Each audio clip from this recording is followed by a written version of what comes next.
think so. Because I think it mainly works when you have a really strong, like, more of act. Let's do a sound check here before we get started. Let me just keep my... I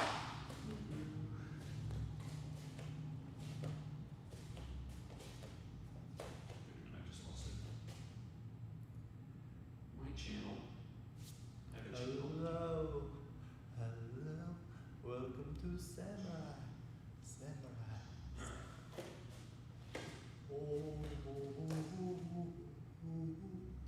Alright, looks like we have sound. We're truck rolling.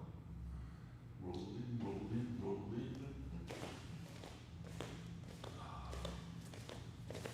Should we do it from like you're trying to escape, or should we No, do it just from, show it. Just like the most basicest? show the go.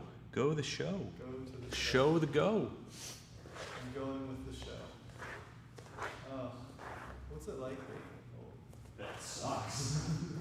It's awful. Don't ever get old. Sorry, I don't plan on it. Don't That makes ever it get feel old, better. people. Kids, if you're watching, just don't get old. Alright, so truck rolls are fun. Especially because, alright, so some things about mount. People tend to turn onto their side to escape, right? When they do that, that's an opportunity to take their back, right? When that happens, we've got two major back takes. One is going to be with the seatbelt grip, right? Especially if I can get this, what is this? That's a gift wrap. Gift wrap, right? With this Kimura, I can drive this knee up and then use this little guy to pick him up and pull him over. So now I got the back here, right? And that's probably the bestest and most reliablest back take from the mount, right? Using that. But sometimes it's not the best option, right? And the other option, especially when someone gets all curled up and we feel like we're not going to be able to haul them up for whatever reason, right? In this case, I like to turn, and we're going to get this nice little lockdown on the legs, right? Just like you would in a lockdown halter, right? Shin on shin here, and this foot is going to support my foot that's connected to his leg. I'm going to come back, pivoting on this knee that's on the floor, and I like to control this bottom leg, right? That'll keep him from rolling through as I go for this transition here. Shoulder goes on the floor, right? And then now I've got my truck hooked here. I still have control over this leg. I need to make sure that I have this lockdown always here, because if I leave only one leg in, he's going to be able to, yes, do that, or even just like kicking out is the more simple, more likely response, right? Just like straighten the leg here and I'm blow going it for out. your back, son. Yeah, but if you're rolling with Rich, he'll take your back, so you got to keep this locked in, right? And we've got our there you go.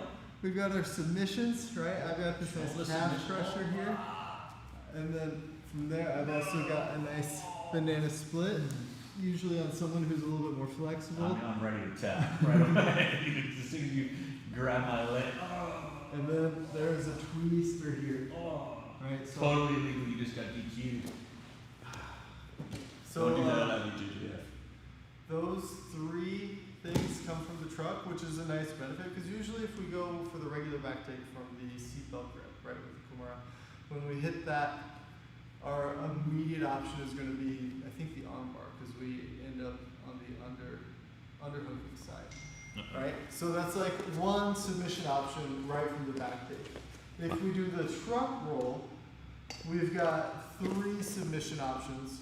Right, we've got the calf crusher, we've got the banana split, we've got the crotch ripper, and we've got the twister, and we've got a bunch of other like smaller things. Basically three. So going for the truck is, I don't know, could be strategically better because it's easier to catch a submission when you have three options to pass back and forth compared to like the one option. But if you're really, really good at that armbar, maybe going the classic route is better for you. So. Kind of depending on what you're good at and what you like to do, you can decide where you go from, lock this down. Oh, so this is where you're kind of cheating this up almost, letting the person turn. Is that the deal? I mean, it depends on what I want. You can. Sometimes you can kind of bait it, but usually like this is something that tends to happen anyway. as people start to escape. What I need to focus on as you gather this leg, what I can't do is I can't allow you to put my knee down and back into your guard. No, not that way. All the way this way. This is really bad, right? Now I have to like pass his half guard. So if he does get my foot, that's not bad. I just need to make sure this knee stays on this side of his leg, right? That way, if I'm on the inside with my knee, I can still lock out this thing. And we really want to think about if he does get the foot, this is really just one of my hooks, right? Thinking positively here. You know, no matter how I get to the back, this is going to end up as a hook. So if I need to pull him over this way, right? That's nice. I get my other hook in, it's great. Or if I roll for the truck, it still ends up being that bottom hook, right? So Right to the back. So if they hide the leg, if they pull the leg up, they hide. if I take my leg up, then you're just gonna go right to the back. Is that the deal? More often than not? That will be my thinking. I'm starting to look for either one of those back takes usually, but So, also just making sure that you don't do anything else with your escape. So if we're starting here and let's say I don't give you that, right? I'm just doing the traditional, I'm trying to dig this out. That's when you're gonna go gift wrap, take the back. Yeah, if this elbow crosses the center line, I'm getting this gift wrap and I'm gonna probably get this Kimura too. So I'm always looking for that. Good people will keep this elbow on this hip, and I have to do more things to make this happen. Right? Sometimes you can like bait with something to grab, and they'll grab it. And you can pull it across, right? Depending on the person, like their. Or sit on my own petard. Yeah. And their experience, right? It's just each person is going to be different, but the same concept is there. I want to get this elbow across if possible, and the person on bottom, if they're good, they're going to not let this happen, right? So. Go back into the roll again. Let's do the roll one more time, maybe a couple times, just so people can see. Oh, there you go. Something on the other side. Right, some things that people often have trouble with. I think a lot of times people roll too far out and they kind of get stuck here. One thing I always think about is trying to keep my body below the hip here. And then grabbing this leg, it also helps to make sure you roll over the correct shoulder. Nothing's more embarrassing than rolling this way because you're just over. That's it. Nothing. That's the mark of a true roll right there. And it'll happen. It happens every once in a while. It's fine. It happens to everyone. But if I grab this foot right now, I'm going to roll over the correct shoulder. And if I stay in a tight little ball, I'll have I think it's leverage working here. It's just easier for me to make you move compared to if I'm like way far up here. Then I can kind of like straighten out. Or like sometimes they'll be able to hip out and then retake your back. So I want to stay in a tiny little ball. I'm going to collect this and make as little movement as possible. And then once this like leg is here, if I want the back here, I'm going to start pushing this foot towards the floor, and I'm going to be searching for this underhook here to make sure that he can't roll through. If I miss this, it's bad. He could end up on top in this half guard, right? And that's not what I want. No. I mean, if you want to challenge for yourself. I mean, if you're a true jujitsu cup. There is a nice guillotine there, so I'm not going to put it completely off of the list of possibilities, but generally. Alright, so here. Alright, so if I let you go through, there's a guillotine. Nasty. Yeah. Nasty. So you can play with that. But should we want to show that? Want to show that? Like how you do the grip, or is it just a typical?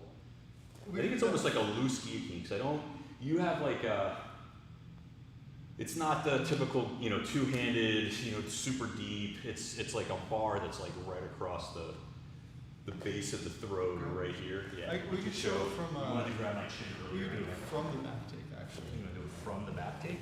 Or from the back. Let me do it From the back.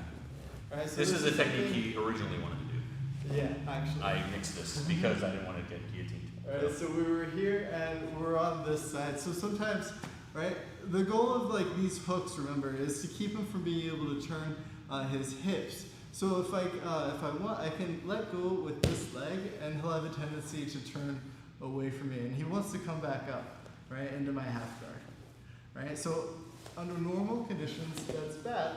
But if I am here and I let him go, right, now I can wait and snag his neck and finish that Let's guillotine. turn a little bit so they can see show the grip. Show that little grip, because it's not a common grip. So for the grip here, what I'm looking to do is I'm putting his, like, the tip of his chin right in the middle of my palm here, and then I'm using my lat and my armpit to push his head down and in. At the same time, I have this hand to help support, and my thumb is just jutting up into his throat, making it as uncomfortable as possible. And What are you doing? Let me see your thumb. I'm just like finding your Adam's apple. Oh, it and hurts. Right, and just make it as uncomfortable as possible and squeeze, and then whoop, Yeah. and it's really nice. So If you miss that, or if the guy slips out of that, be prepared for World War III. they're probably going to be upset. They're gonna be a little mad. So like be polite. No, you better go all in and just have them out right there. And then, say that you hear your mom calling. Yeah, but it's not because- like, well, if I don't think if it's I dirty. tap you, I'm just saying, we're gonna start again. no, I'm so- joking, but don't be surprised if somebody has a reaction, because that's a sharp guillotine. It's not one that's meant to put you unconscious. It's Right. it's meant to make you gag.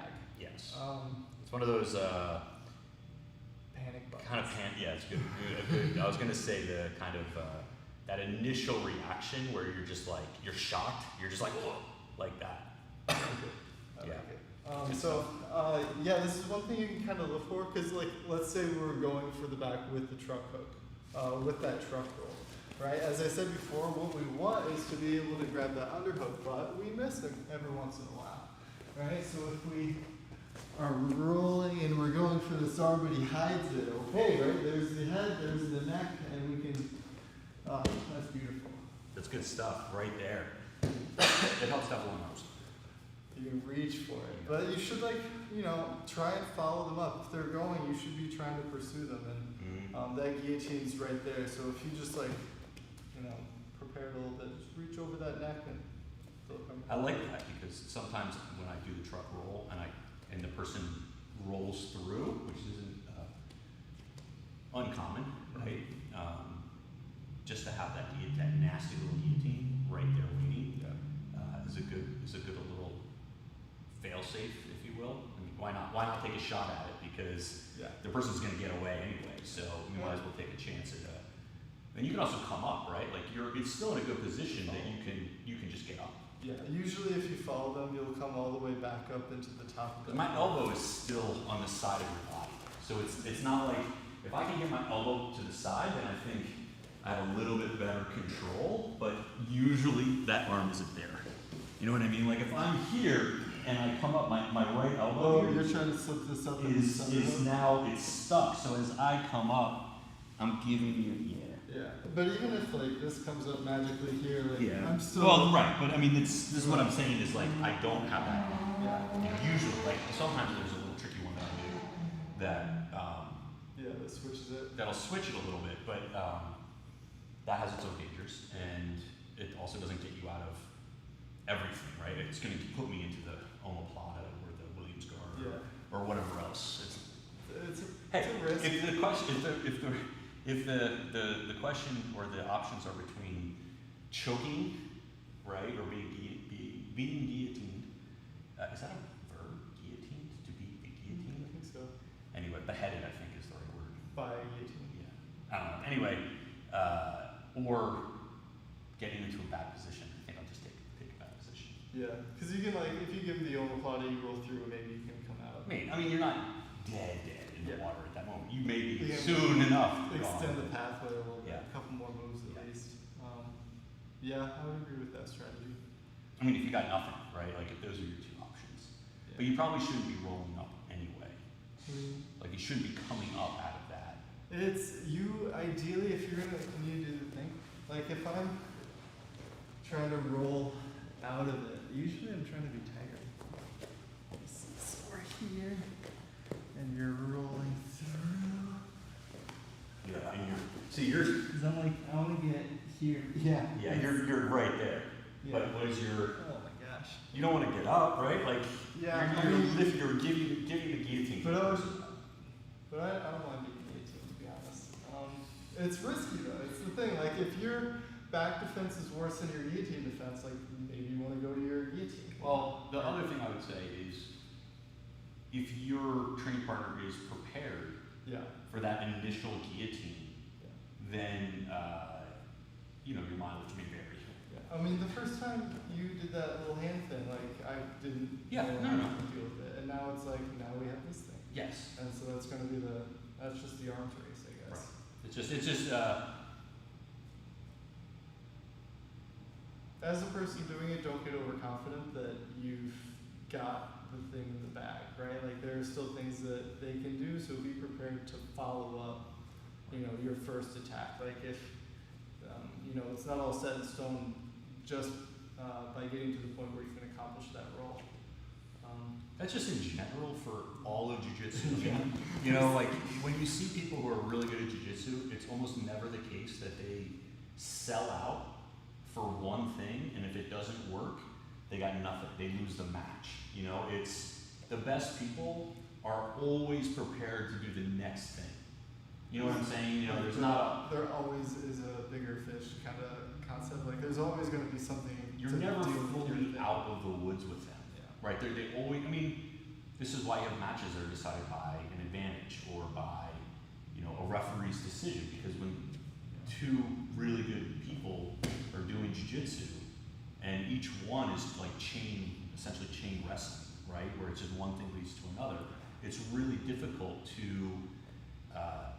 finish that person, on the other side, and it's also easier for you because you're never just like out of options. You're not just like, oh, I'm just going to sell out for this guillotine, and then the person's on their back and they get the guard pass, and then that's 3 points, or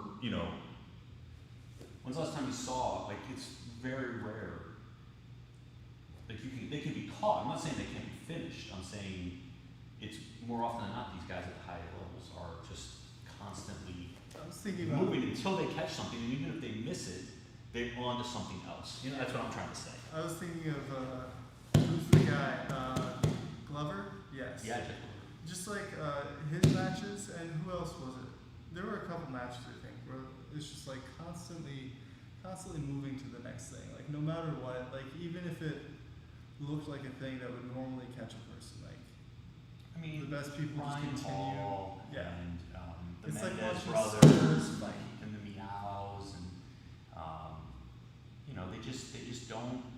Stop. There's never, it's interesting to think about, because they just don't, like, they can be caught. I mean, it's not like their guards can't be passed, or they can't be swept or anything like that. But there just is never a moment where they're just like out of ideas, where it's just like, I'm done.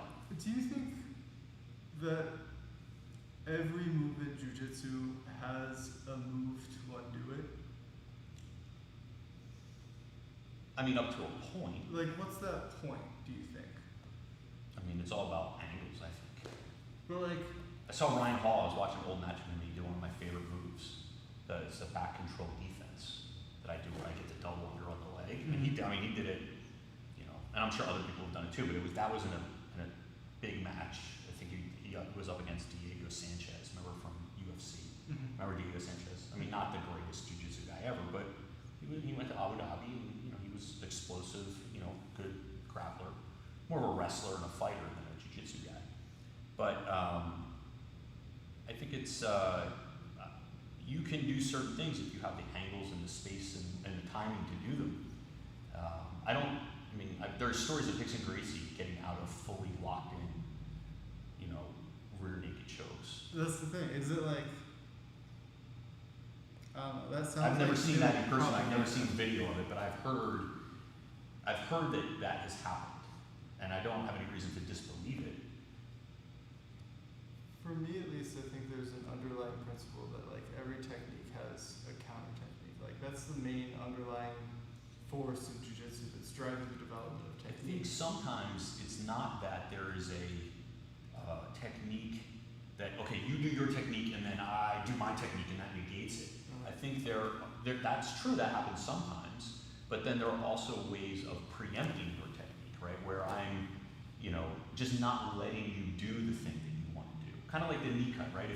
If you're a knee cutter and someone's doing reverse de la diva really well, that's designed to stop you from ever. It's not it's not the game there is not, oh, I'm going to allow you to knee cut and then do some magic in the midst of it or after it that's going to negate or let me get out, but rather I'm going to do something that is preventing you from actually executing that move. I mean, so there's ways to play that are, or De La Hiva, like you do a really good De La Hiva, you're not going to be knee cutting that guy. I mean, that's the thing.